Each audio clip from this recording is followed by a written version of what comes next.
I do, yes I do. What's your favorite fruit? A few years ago, several friends planted Goumi berry shrubs in their gardens.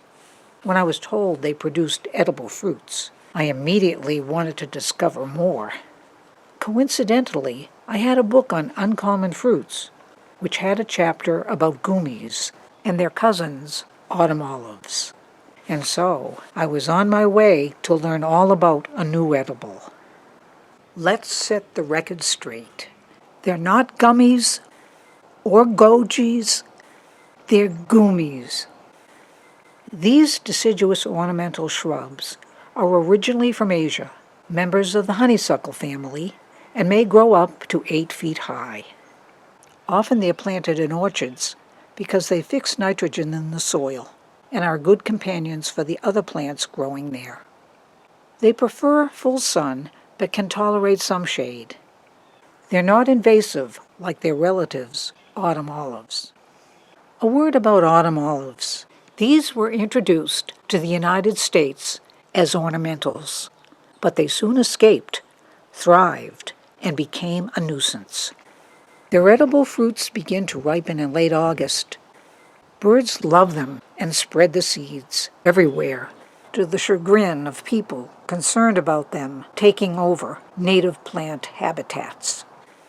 Check out my old YouTube video for more information about these controversial shrubs.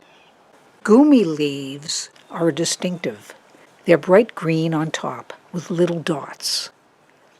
Turn them over to uncover their shimmering, speckled, and silvery undersides. Their bark is brown with light markings.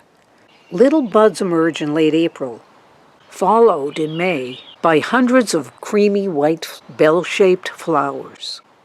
These blanket the shrubs in a show of floral exuberance, as if to compensate for their unremarkable size. Their sweet, subtle fragrance is overwhelming. Pollinators visit these early blooms, so be sure to look before you smell. See if you can find any flowers in my spring salad. They're tiny. Flowers don't last long. When they begin to wilt, they turn pale yellow.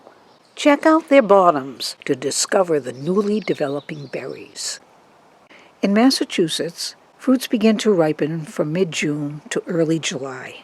They appear long before those of autumn olives and are a good alternative to those often unwanted shrubs. Bright red berries are about a half-inch long, but can vary in size. They hang off the branches and look like oval cherries. Examine them closely to see the little sparkles that cover them. They taste best if left on the bush until they're soft and almost overripe.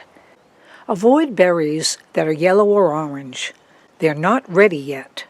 They can be astringent and make your mouth pucker if picked too soon.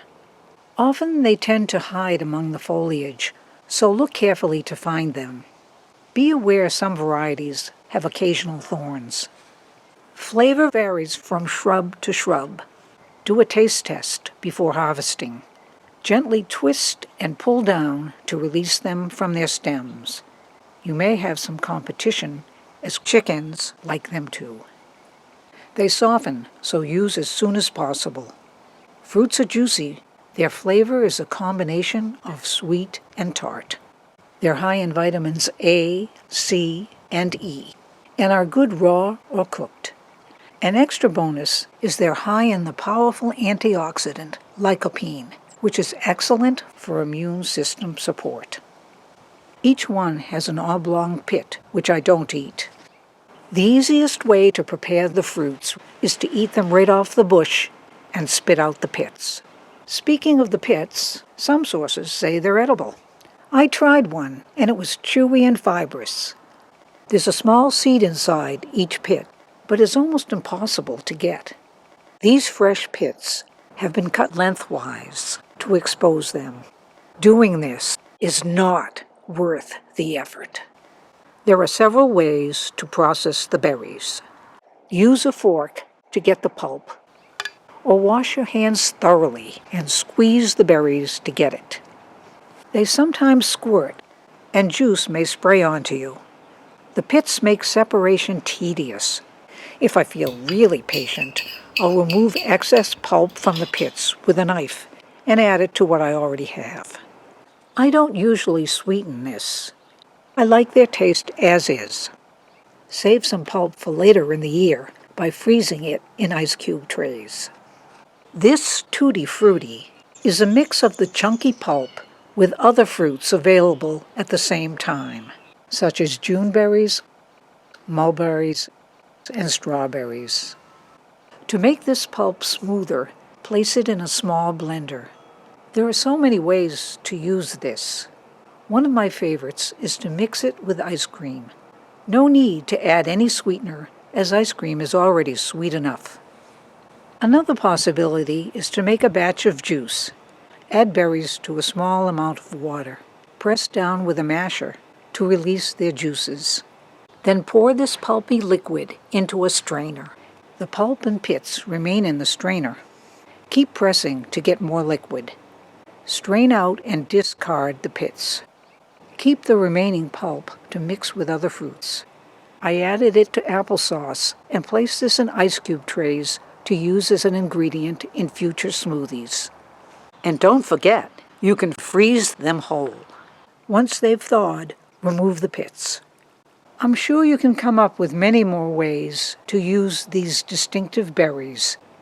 Wines, jams, jellies. I'd love to hear about your ideas.